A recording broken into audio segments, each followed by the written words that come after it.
नमस्कार दोस्तों, एक नई लर्निंग के साथ हाजिर हूँ। जैसे कि आज हम लोग जानने की कोशिश करेंगे, आप समझ गए होंगे, जो हम आज जानने की कोशिश करेंगे हीरो मोटोकॉर्प को लेकर। यहाँ एक सवाल के साथ स्टार्ट करेंगे, तो क्या ऐसा लगता है कि यहाँ पे कंपनी का कारोबार धीरे-धीरे बैठती जा रही है? जहाँ पे चाहे वाई-ओ-वाई का सेल्स हो, चाहे क्वार्टर 1 क्वार्टर का प्रॉफिट हो, तो हम हर एक पहलू को लेकर के समझने की कोशिश करेंगे, कंपनी के बिज़नेस मॉडल से लेकर के फाइनेंशियल परफॉर्मेंस तक। क्या कहती है? अभी रिसेंटली की बात करूँगा, इसका क्या है कंपनी के यदि बिज़नेस मॉडल के बारे में जानने की हम कोशिश करेंगे, तो इसमें कुछ छुपी हुई बात नहीं है। जो कंपनी जो है मोटरसाइकिल्स में एक बड़ी दिग्गज ब्रांड्स हैं, जहाँ पे जो है जिसमें कि प्रीमियम्स हैं, मोटरसाइकिल्स हैं और अलग-अलग इनके पास ब्रांड्स नई-नई लॉन्च करती रहती है। चाहे इनकी राइडर्स की बात किया जाए, स्ट्रीम की बात किया जाए, अलग-अलग चीज़ों में लेकर चलती रही है। इसके अलावा कंपनी का यदि आप स्कूटर्स मॉडल को भी देखा जाए तो कह सकते हैं। इसके अलावा वीडास हैं, मोटरसाइकिल्स हैं, इसके अलावा मोटर पार्ट्स कंपनियां जो कंपोनेंट्स होती है उस पर भी डील करती देखी जाए। इसके अलावा यदि आप इनकी विदा की बात करें तो उस पर भी इनकी वेबसाइट्स पे जाके देखा है तो इनके पास ये सारी चीज़ यहाँ पे इलेक्ट्रिकल जो स्कूटर्स है उस पर भी जिक्र करती पाई गई है। फिलहाल हम उसमें ज़्यादा जानने की कोशिश नहीं करते हैं, अर्थात ये हमें समझ में आई जो कंपनी का जो कारोबार है वो मोटरसाइकिल्स हों, स्कूटर हों, स्कूटी हों, इसमें चाहे कि पेट्रोल्स हों, चाहे वो इसमें हो, चाहे वो इलेक्ट्रिक वाले व्हीकल्स में क्यों ना शामिल कर। लेकिन क्या सिचुएशंस ऐसी क्या बनती जा रही है कि कंपनी का जो सेल्स हैं वो एक स्टेबल होते हुए भी स्टेबल कितना, केवल 5% से नीचे, तो वहीं क्यू और क्यू की प्रॉफिट एक डिक्लाइनिंग रेशियो में दर्ज करती है। चलिए जानने की कोशिश करेंगे। यदि हम मार्केट की ट्रेंड की तरफ देखेंगे तो पिछले एक साल के दौरान की यदि चार्ट लेवल को देखते हैं तो सीधे सीधे ऐसा लगता है कि यहाँ जो ट्रेंड बना था वो लगातार बिकवाली होती जा, अर्थात इनकी जो शेयर होल्डिंग पैटर्न है उसमें कोई बड़ी हलचल नहीं है। लेकिन यहाँ पे जो स्टॉक परफॉर्मेंस की बात किया जाता है उसमें यहाँ पे डिक्लाइनिंग की तरफ नज़ारा देखने को मिलता है।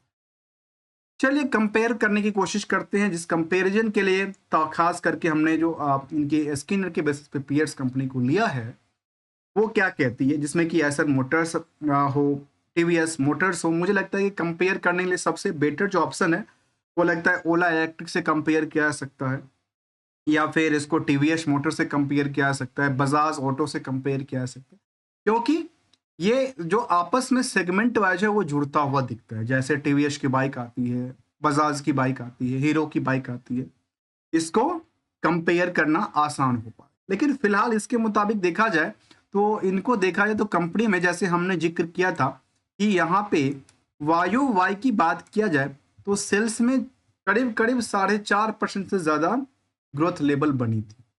तो प्रॉफिट में आकर के क्या हुआ, सीधे की सीधे पिटती देखी गई, वो भी 1.5% के आसपास ही बढ़ के निकल गई। तो दूसरा आंकड़ा ये भी कहता है कि क्वार्टरली सेल्स को लेकर देखा जाए तो क्वार्टरली सेल्स हो, प्रॉफिटेबिलिटी, तो एक तरह से क्वार्टरली सेल्स में थोड़ा सा मार्केट में गिरावट रही तो प्रॉफिट में स्थिरता की बात भी शामिल कर।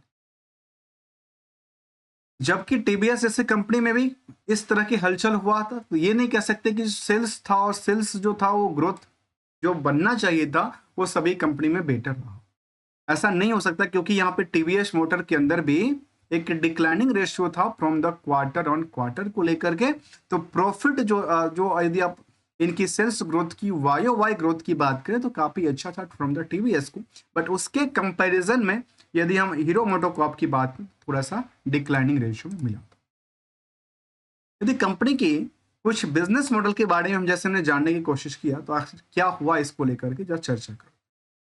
इसमें देखा जाए तो मार्केट कैप जो कंपनी का है वो काफी बेटर है, 75,000 करोड़ के आसपास है। जो इंडस्ट्रियल के पी है उसके मुताबिक मार्केट पूरे के पूरे अंडर वेटेज की कैटेगरी में आते हैं। यदि स्टॉक पी को रेशियो को देखते हैं कंपेयर करके इंडस्ट्रियल के पी के मुताबिक तो हमें ये पता चलता है। यदि कंपेयर करते हैं इसको इन प्राइसों को लेकर के, जहां पे बुक वैल्यू से करंट मार्केट की प्राइस है, इंटरेस्टिक वैल्यू से करंट मार्केट की प्राइस, तो कुछ हद तक ऐसा लगता है कि यहाँ पे 300 82% from the growth in the from the books value, the second part is the interest value जो 163% के आसपास।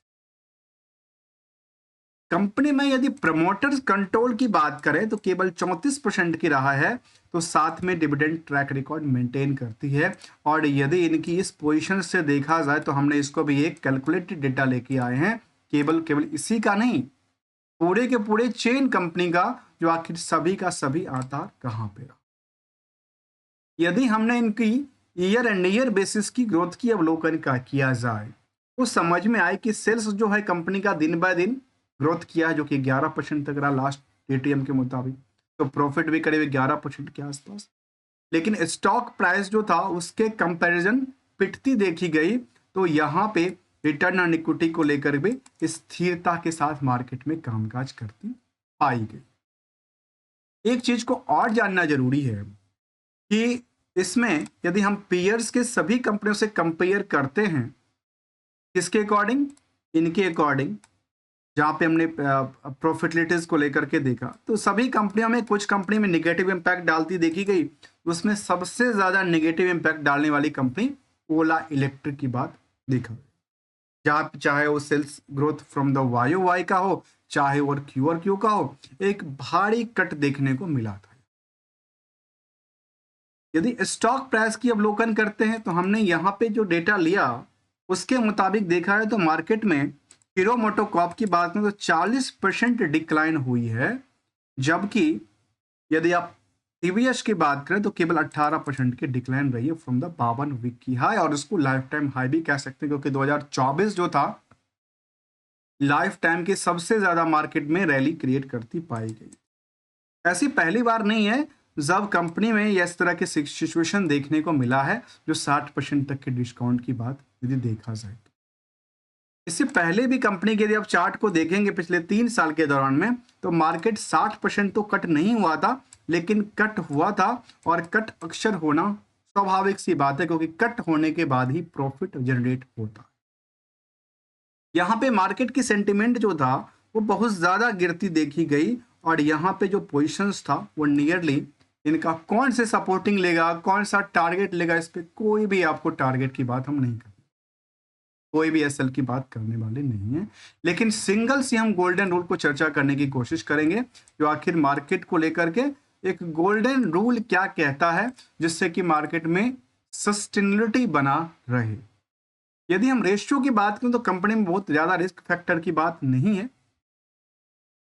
ग्रोथ सेल्स जो था करीब 10,000 करोड़ से ज्यादा रही है, और अभी तक के मुताबिक कंपनी ने सेल्स काफी अच्छा लिया है, चाहे कंपेयर करके देखा जाए तो कुछ पीरियड के मुकाबले। तो भले ही वाई में ग्रोथ क्या था, स्टेबल था, तो क्यू में आकर पिटती देखी गई। दूसरी चीज देखा जाए तो इसमें शेयर होल्डिंग पैटर्न कैसा रहा, तो इस कंपनी में जो FII की पोजीशंस थी सितंबर में, वो आकर के 2% की बिकवाली करती है दिसंबर में। तो वहीं पे DII ने अपनी पोजीशन को इनबिल्ट किया, तो आम निवेशकों के पास जो बर्डन बनी, तो अफरा तफरी का माहौल बना। तो यहाँ पे नए प्लेयर तो मार्केट में आए, पर डिमांड नहीं बढ़ी। जिन्होंने जहां पे लिया वो लेके बिल्कुल साइलेंट बैठे हुए दिखते, क्योंकि यदि ईयर एंड ईयर बेसिस की ग्रोथ के हिसाब से देखा तो मार्केट में थोड़ा बहुत करके ग्रोथ लेके आई थी, जहां पे हमने सेल्स में देखा था कि परसेंटेज जो ग्रोथ था उसमें वाई बेसिस पे करीब 5% से नीचे, तो क्वार्टर ऑन क्वार्टर में करीब गिरावट दर्ज करती देखी। यदि सभी कंपनियों के नेट इनकम मार्जिन की कंपेयर किया जाए तो ये कह सकते हैं कि यहाँ पे हीरो मोटोकॉर्प की हम बात कर रहे हैं, तो इसमें 10% का रहा है, तो बाकी कंपनियां भी पोजीशन अच्छी खासी रही। जहां पे टीवीएस यदि कंपनी प्रॉफिट जनरेट कर रही है ईयर एंड ईयर, चाहे क्वार्टर ऑन क्वार्टर, तो उसकी सेल्स जो परसेंटेज था नेट इनकम मार्जिन जो फ्यूचर रिजर्व के लिए जाएगा, केवल 5% रहा है, इसका मार्जिन 10% रहा है, अभी भी 10% के आसपास है। यदि रिस्क और रिवार्ड के एक्सपेक्टेशन को देखा जाए तो नियरली अभी बहुत ज्यादा रिस्क तो नहीं दर्ज करती है, बट रिस्पेक्ट जो एक्सपेक्टेशंस होती है वो काफ़ी ज़्यादा बुल दर्ज करती है। और एक बात को हमेशा जानने की ज़रूरत होती है, और वो मैं हमेशा कहता हूँ कि past performance is the not prediction for the future periods, क्योंकि money is everything secure and shape for the better tomorrow. क्योंकि हम लोग ना कोई ट्रेडर्स हैं ना कोई एडवाइजर्स हैं, ओनली एज ए लर्नर हैं, और आपको लर्नर के दृष्टिकोण से इसको लेके आते हैं, समझने की कोशिश करते हैं, और आपके सामने भी सेम पॉइंट ऑफ व्यू रखने की कोशिश करते हैं, जहां पे मार्केट में उनकी हकीकत क्या है, उनके पीछे डेटा क्या है, और उनका क्या कहना है, उस पर बिल्कुल नहीं जानने की कोशिश करते। यदि रिसेंटली की अपडेट की तरफ देखा जाए, लेटेस्ट न्यूज आर्टिकल की बात किया जाए, तो मार्केट में क्या चल रही थी यहाँ पे देखने को मिला था।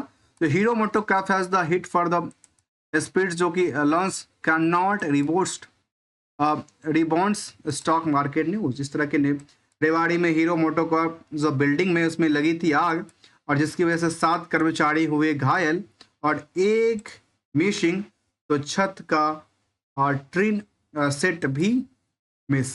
इस तरह के जो कुछ सेंटिमेंट डाल रही थी इसको लेकर के, उसकी वजह से मार्केट को क्रैश थोड़ा सा और भी होना स्वाभाविक सी बात क्रिएट होती है। इस तरह के काफी सारी चीज चलती देखी गई है। मिलेंगे कुछ नई स्टडी के साथ, न्यू कंसेप्ट के साथ, तब तक के लिए विदाउट कोई trading advisory. Thanks for the joining us दोस्तों।